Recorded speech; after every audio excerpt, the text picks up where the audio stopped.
Good evening, gentlemen. Good Hi. evening. Every time you pause, I'm like, oh yeah, we should say something. One of us has to go. You fellas still a little gun shy. It's all right. Always. You'll come out of your shell in the duration of this episode. Shells Sort Um, of out. headed. how how the heck are you guys? Yeah, I can't complain. It's rainy and cold where I'm at. It is balmy and warm where I'm at. You know nothing about cold. Well, of course not. I'm in Florida. I mean, you know about it, but you're not in it. No, no, no. This is considered like a winter storm in Florida, and I'm just like walking around in shorts and shirts, loving it. Yeah, it is cold, and I have a cold, so I Mm, got the old double double whammy. double. Yeah, the double double. Mm, They call the me daily double. Jokic. All right. Got to choke it. All right. Well, tell us why we're here, Kevin. We are here to review to give our feedback and opinion on the trailer for man. What was it called again? I A forgot the title real of the movie. pain. A real pain. I was like, it's not a hard day. I'm like, a real pain. And also feedback and opinion or preview is one word to simplify that. We're here to preview the trailer. To give you a little This guy foreplay. told this guy told you to go so he can correct you. Go, Kevin. You did it It's wrong. Let me it's go now. not that complicated. But yes, A Real Pain is the next film that we will be reviewing, and it is is this a late 2024 release or early 2025? Because I know it must have been It was 2024 because it's up for awards. yeah. It was late. It was. I Mm, think it was like October or something. Oh, really? just in time for award season. Yeah. All right. Well, yeah, the 2024 film A Real Pain, written and directed and starring. Does this guy not know that there's like a shortage for work in Hollywood? He's hogging all the jobs. Jesse Eisenberg. It's how he made this movie for on a budget of $3 million by doing Dude, almost all the jobs. it literally that Oh wow, industry's not three. recovering from the writer strike. You know, Yeah, throw someone a freaking bone. But Man, he's not responsible for their families. all The right, man has kids to feed. it's true. Jesse Eisenberg and Kieran Culkin. Outside of what I saw in the trailer, that's pretty much all I know about it. Hmm. So rather than continue talking at this point, I'm gonna throw it right back to the man of the hour so that he can tell us why he picked this film. Um, I had seen a clip of it and it was very intriguing. It's been a while since I saw a good like. It just reminded me of Rain Man, like two opposites going on a trip and bonding. And I was like, you know what? It looks like it has some good beats to it. I am a slight Kieran Culkin fan, Hmm. and definitely a Jesse Eisenberg fan. Who isn't? So I was like, Hmm. all right, let me see what it is. Let me see what he did. It's I think his directorial debut. Mm, So yeah, so it just all these things made me very curious to see this movie. All right, fair you're enough. This is you're his magnum opus. you're a curious little feline, aren't you? I am. Um, I will say that you said who isn't a fan of Jesse Eisenberg, and Are I you not? Are you going to say you're not? no, I like stuff that he's done.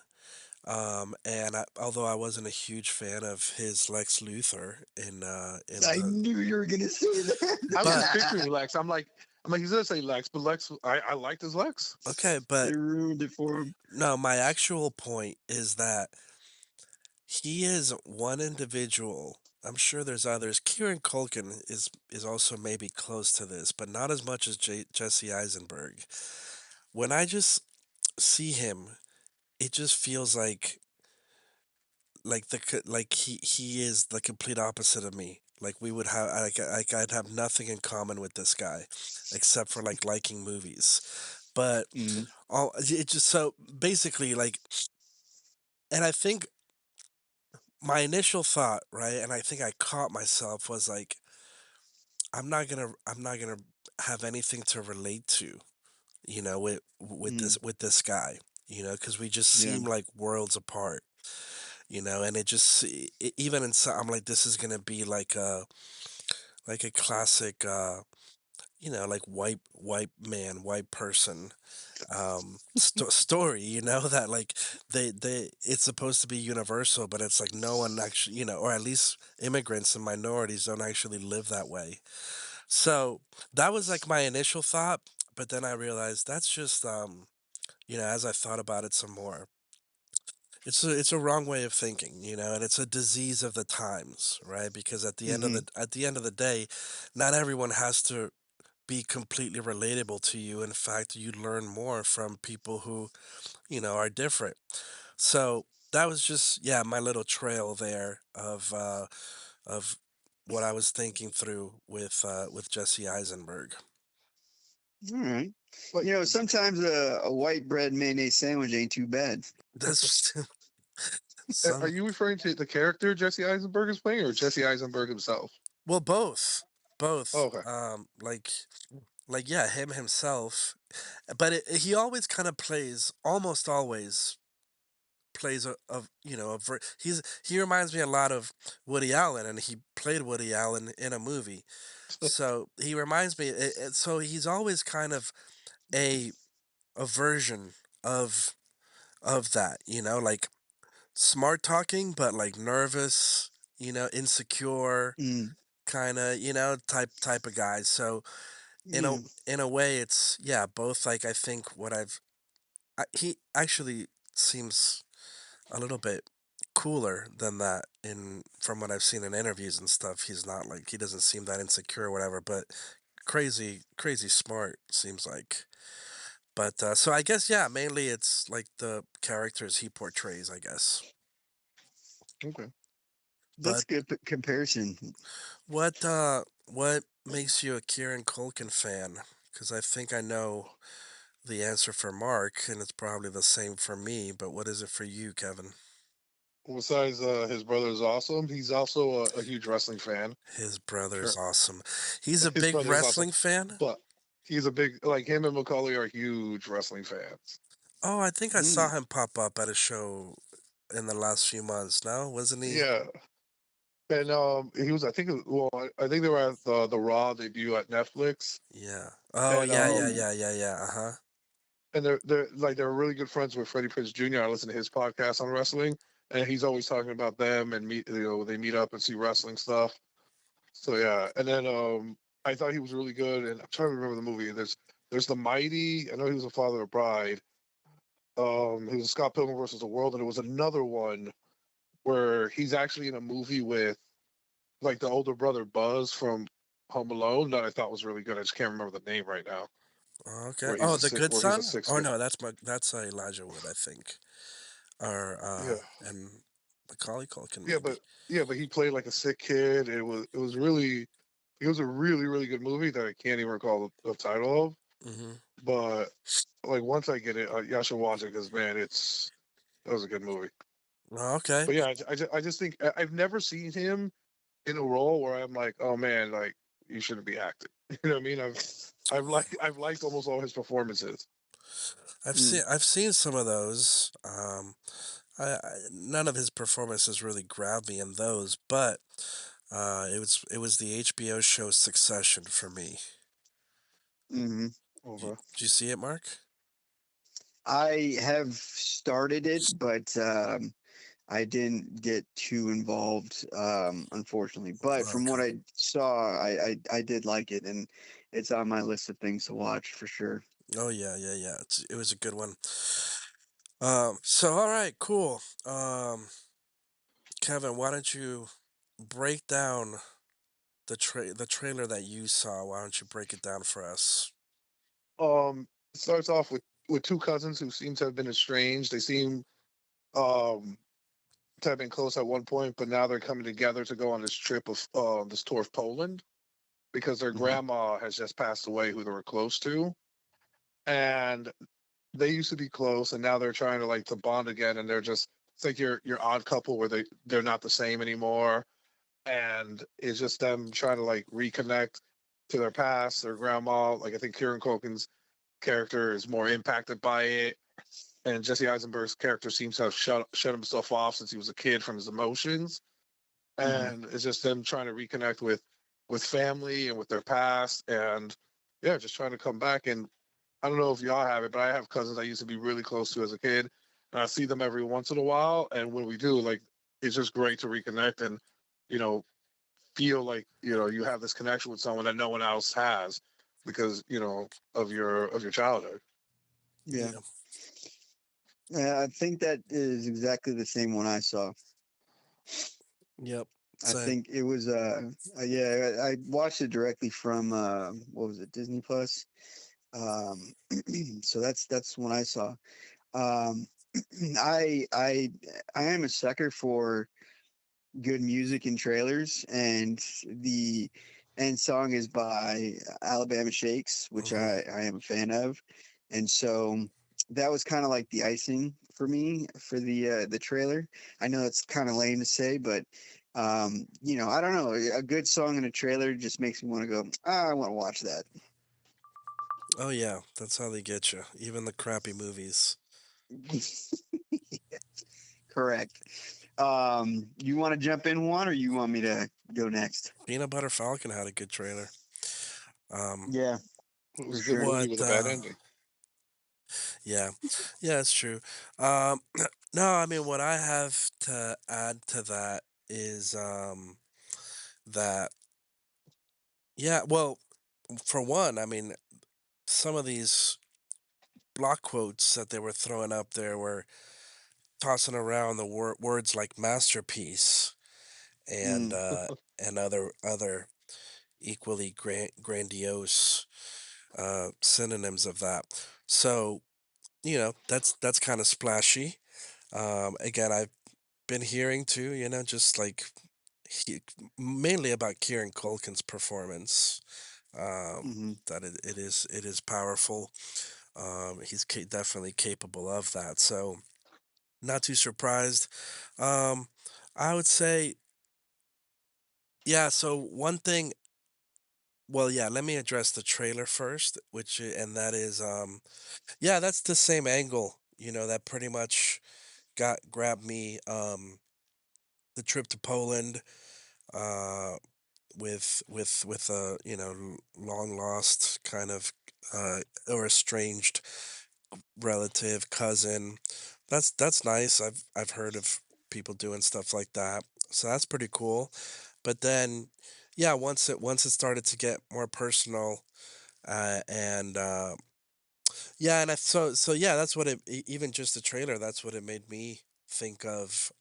Was that, dude? There's so much family that I am disconnected from, um, because it's just kind of the way it always has been with us, leaving Colombia when I was so young, and having such a ex, extend large extended family that was pretty Hmm. pretty close knit, um, and but just being like worlds apart, and then people throughout the years that we've connected for periods of time and like gotten close, and then you just drift away again, and over the past, as you guys have seen, over the past 10 years, I've drifted much further than ever before by leaving my home and establishing a life in another place. So, Hmm. at least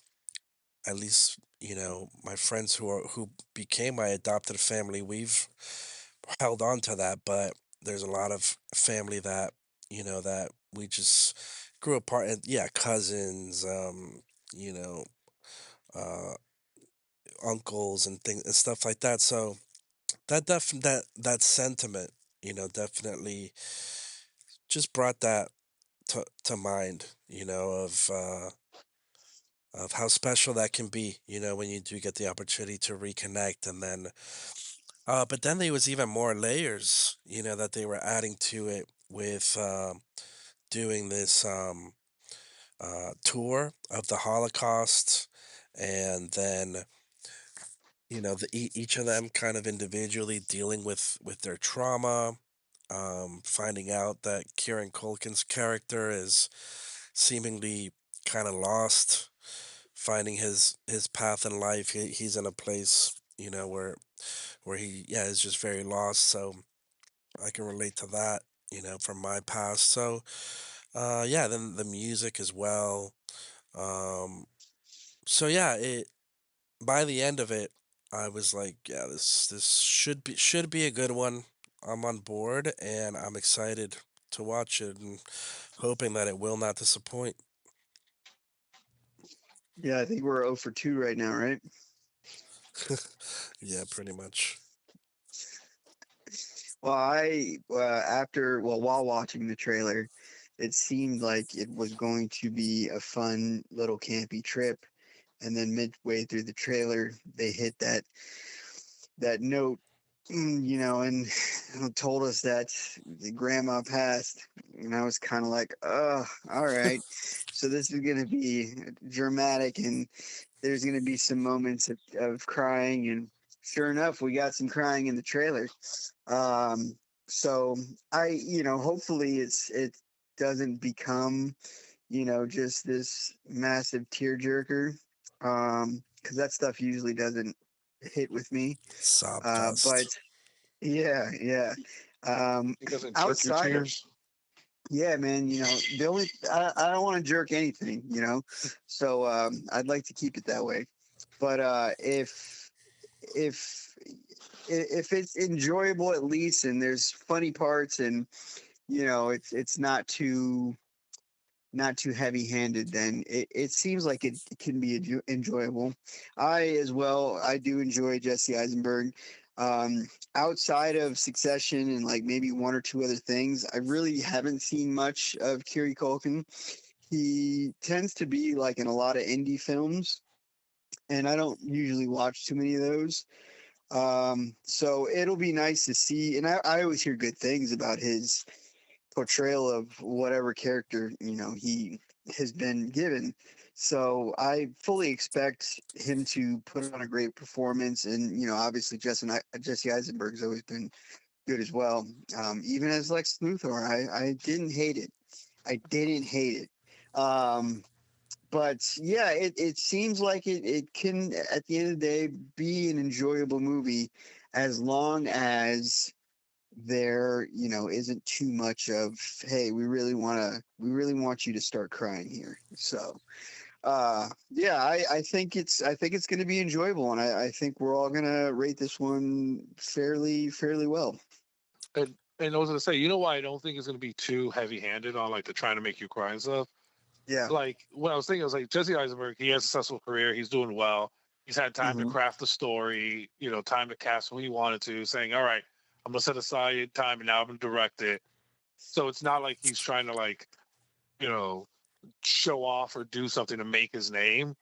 So I just think he's been able to take his time with, at least from what I've read, he's been able to Yeah. take his time and just develop what he's wanted and put what he wanted on the screen.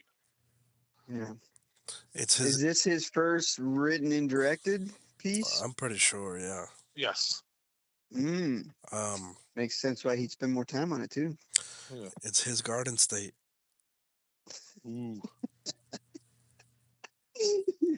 You have now piqued Kevin's interest. Ooh.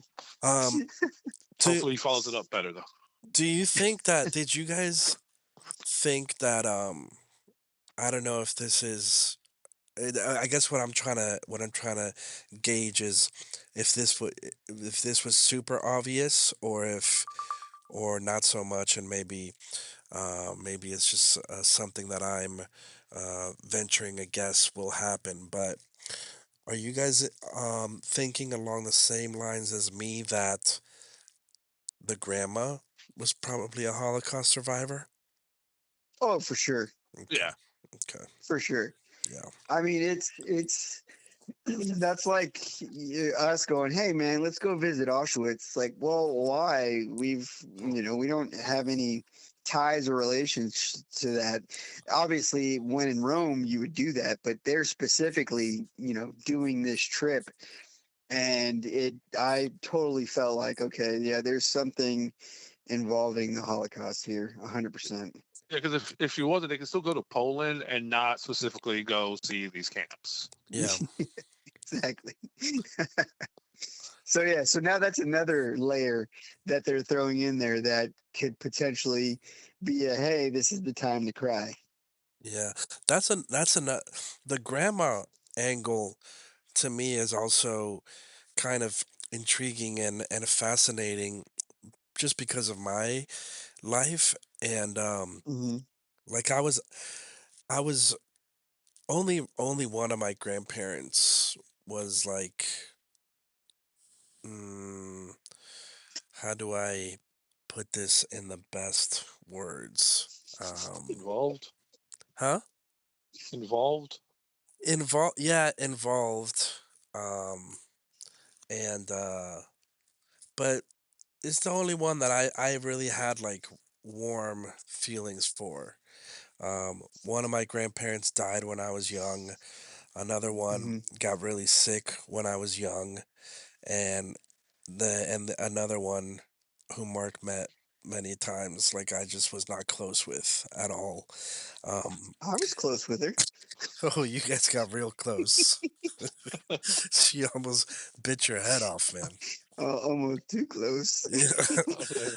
She felt comfortable with me to yell at me, so that's cool. but even like even even that one um we didn't when I became an adult we didn't get to interact like too much so um I do hope that they show flashbacks maybe um where they show you like what their relationship was like Hmm. because it seems like it was really special and I think he says like she was really cool or whatever. So yeah, I'm kind of curious what that looks like for them because yeah, she obviously meant a lot to them and her absence has been really like that was part of what Kieran Culkin seemed to be struggling with was even just getting over that loss in his life. So I do hope that they allow us. I'm curious. Yeah, will they just talk about it, or will because the trailer, as far as I could tell, didn't seem to show them interacting in any way with someone who could potentially be that character. So I'm curious to see how they'll treat that, how they'll handle it. But you also don't want to spoil that if they do pop it up and you see them as little kids. That was my thought Right. exactly. Yeah. I feel Yeah. like they're Right. gonna keep that tucked away. Yeah. But I could see moments like with grandma and their kids, and it's just it's the three of them having a good time. I absolutely can see that happening. Yeah. Um, the other thing that was the other thought that I had was so as someone who used to um, really partake of the sticky icky, the who used to smoke the green dragon, Oh, the Hmm. devil's lettuce. the devil's lettuce, yeah, the old cannabis. Um, movies that really show that under a certain light, are a little triggering for me. Hmm. Not majorly, it's not like I start scratching my arms and trying to Slapping, crawl, yeah, slapping your s- arm. sneak out of the house to go find something. It's not to that level. It's just kind of like, oh yeah, I used to do that. Um, Hmm. don't do that now. So it's slightly triggering, but it made me think like, like for like for people who like are real like alcoholics, I bet I guess they probably, have a hard time even, watching a show or a movie, that might show people getting drunk or like partying or stuff like that. I had never thought about that before. Like if Yeah. you had to abstain, from watching. It's a lot of movies, would show something like that. Um, Mm. I Well, never. I knew a guy who did struggle with alcoholism. I think the one thing that he always said when he saw it is like he didn't feel like it was a proper portrayal when they showed people getting wasted. He would Yeah. always just refer to it. It's like Hollywood wasted. It's never as as bad as it is in real life. So he said it didn't bother him because it just seemed like a fantasy. That's a fantasy, like getting drunk. Yeah. They never Uh, show the next day where you're crying and puking, going, "What? I'm never doing this again." Yeah, and again, this is for the one time, like the little time we would talk. yeah. But that's what he said. I don't know if everyone's encounters like that. I just know Hmm. with him, he was just like, yeah, that's not it's not like that at all. Like for him, like he didn't have a problem watching it because to him it was like disconnection from it. Well, Mm. yeah. I mean, I don't know. I would imagine that he's probably referring to they don't depict alcoholism in a Yeah, yeah, in alcohol. in Yeah, in in its true light, but they do plenty fine showing like people getting drunk and hungover and yeah, more in the like casual setting. yeah. And I do think it was more the alcoholism, like Yeah, the people yeah, who are struggling and getting like wasted. yeah. Well, I know there was a really good movie about that with Andy Garcia and Meg Ryan in the 90s. I can't remember what it's called, but like she was an alcoholic. Um, Mm. and that was a really good movie. Maybe it also wasn't a good portrayal, but it was pretty rough. Like she was like destroying her family. Um, Hmm. also, When a man loves a woman. yeah, yeah, that's the one. That's the one. Sorry, uh, I I was never heard of it. Yeah, no, dude, I was much too young to like know about it, but I knew like it was on. We had there was there were some years when we had like an illegal cable box. So Hmm. so we'd get like HBO and stuff like that. That's where I would see like it was at the time where like it had come out on HBO. Yeah. So they at that time, dude, they would just the latest movie they would just be playing it all the time. Um, so that's how I know about it. But Yeah. for Joseph, That I was think we probably all right before they started the HBO at night when that's when you were tuning in, get a max. But I think we all watch movies we should like. We would never let our like. I watched When Harry Met Sally when I was like 10 or something. yeah, dude, Like it was on TV. I was like, all right, let's watch this. I'm like, what? I was just telling my friends the other day, like one of the first movies that I ever remember watching was The Terminator. And huh? Yeah. dude, I must have been like four, maybe five maybe. Yeah. And but I mean around that same little bit a few years after that, still probably maybe like around 6 or 7, it was like Bloodsport, So good. American Ninja, Kickboxer, RoboCop. Yeah. Um, Did RoboCop scar you? nah, it was cool, bro. It was It exciting. I was remember cool, but watching it. Yeah. it's kind of trippy. You Bro, it see this guy was. and he's losing all of his limbs, and next thing you know, he's got a face on a robot. It's like, what is happening? Those are my favorite kind Driving. of movies, I'm like, man. I wanted to be a cop. I wanted to be a detective. I wanted to run Ah, around and chase bad guys. It just seemed like so much fun. policía. And New then, York undercover, baby. yeah, um, yeah, it's so wild, bro, because it's so different now from my approach, with my Yeah. kids. Um, Well, yeah, of course. My man, my mom was never really into movies. She was more TV shows. So, I mean, I grew up watching Seinfeld. Like I was watching it when it was airing. yeah, Um, so it's like that's not really the best show for me. But then my mom was like, "You are never watching The Simpsons. That is the devil show." And I'm like, "All right, ma, yeah, let's yeah. yada yada the best part." And like, Let's no, I mentioned the crab bisque. let's watch the contest again. I'm out. Yeah, it's funny. Like our parents really, they don't really, there was really no censorship. But now with us, I know I'm making sure that, yeah, no, my kids ain't watching that. And I know y'all are doing the same thing. So it's just funny how, I mean, I don't think none of that affected us. Like, Yeah, we grew up watching that and, we didn't come out demented or anything like that. But yeah, it's just like we all kind of look at each other like, yeah, we probably should have been watching that. yeah, So now we're addressing that with our kids. yeah. Well, I did take my 5-year-old to go see John Wick 4 in theaters. So All right, maybe just me and Juan then. maybe maybe a little bit. I'm like, violence is not that bad. No sexual stuff though. That's where I draw the line. Yeah, I mean they're more likely to encounter a sexual situation than some guy shooting it. Well, not anymore. Never mind. I take that back. I retract my statement. Nah, John Wick's probably about as safe as it gets. Yeah. Yeah, yeah, true. Um, so our fun question for the preview episodes is if there was a twist in this movie, take a guess what the twist could be. Kevin, you Who's going start. first? Oh Yeah, man, well, come on, you just popped it on me. If there was a twist, let me run through the movie. I got one lock and loaded, bro.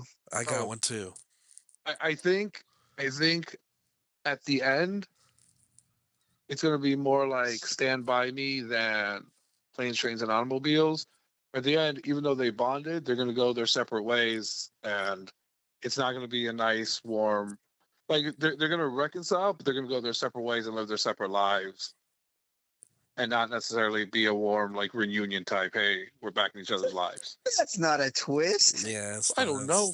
that's not a twist. Fine, All right, I'll go pick ahead, again. Juan. Go ahead. Go. My twist? Yeah. My twist, because Jesse Eisenberg wrote, directed, and stars in this. And I Grandma's not think dead. his deep desire is to what's the word? Redeem his portrayal of Lex Luthor. So I think so I think 2/3 through the movie, bro, it's a wig and he's actually bald and he's Lex Luthor, and Kieran Culkin has a way to access Batman. So this is his way, and there's kryptonite in Poland at the Holocaust sites. There's kryptonite. So, All right. All right. All right. So I did Well, not know those were the type of twists we were going for. bro, it's what? anything could It's happen. more yeah, it's anything than what It's you said. Like that seems like what the movie's probably gonna be. Like they were yeah, estranged and now they had a good time. They're like, all right, see you later. They go their separate ways. Yeah, that's probably how the bro. movie is gonna be. He's already seen it, and he's deceiving us so that we think he's so clever for guessing the It's twist cheating. right on the I have money. not fucked That you could be out. it. Well, All right. Kevin, you blurted out a turn, but that was my twist that the grandma is not dead and she actually hated them and just got away from them. And she's pissed off that they came all the way to Poland because they wanted to remember her. And she's like, no, I wanted you to stay far away from me. That's why I went back to Poland. You Fair bastards. enough. That's my twist. All right. So fine. I got one. Kieran Culkin is dead and isn't really in the movie. He's just Better. mental. That's why when they were taking the picture, the black guy was like, "Hey, can you take my picture?" He goes and poses, and there's no one really there. When he looks at the picture, it's not. He's not going to be in that picture because he Better. died with the grandma. Dude, that Better. could actually Much that would better. be epic. That could actually That, happen. see? Much better. It's like a Okay. whole He, Jacob and he had to, Marley he had thing. to break away from his viewing because he's already When, seen it. I think you're right, Juan. Yeah. when I have more than 6 seconds to think of a twist. You Bro, I got needed two. Are you kidding me? you got to be ready, man. That's that I know. I know it's still early in the season, and I think we missed it on the first episode. This was something I We thought of did. about after, Oh, but every preview you, you got to take a gander. If there's a twist, try to guess what it is. The more Because outlandish, the better. I think I was going to ask you guys, based on the trailer, how do you think the movie was going to end? So I think that's why it was just stuck in my head. All right. Okay. Fair enough. Well, see, for Peanut Butter Falcon, I would have thought he didn't have Down syndrome, and he's actually an international assassin that's just trying to escape. That's what I was gonna go with for my twist. For Peanut Butter Falcon, Shia LaBeouf's character, I would have guessed was dead, or just a figment of his imagination. Oh, come on, man! That's You gonna be my guess every week. It's our 7th movie. Kevin, what's your twist? They're all dead. They're all dead. No one's They're all alive. dead but one. It's all inside his head. It's identity all over again.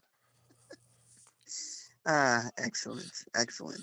All right. So I think we're all looking forward to this one. This was a little insider secret. This was actually Kevin's second pick for this episode. But Kevin, tell the people where we'll be watching the movie in case they want to also watch it before the review comes out. You could watch it on Hulu or Disney Plus if you have Hulu also attached to it. We should get some royalties for this advertising, huh? I think he's getting royalties from Freddie Prinze Jr.'s wrestling podcast because it keeps coming up. Dude, I should write him on his Instagram and say, hey, by the way, do you know they mention you on this podcast like every week? Yeah. That would be amazing. I'm sure. We just need him or Jeff Dye. Just need to listen in, and that's it. All right. There you go, guys. I'm sure that'll really grab his attention. Love you, Friday. There you It'll grab something. All right, gents. Well, enjoy your movie watching experience, and we will meet right back here in a few days to share our opinions of the film. Again, Delightful. Titled A Real Pain. I cannot wait. A real pain in the membrane. A real pain in the brain. God bless you all. Love you. Love you. Peace.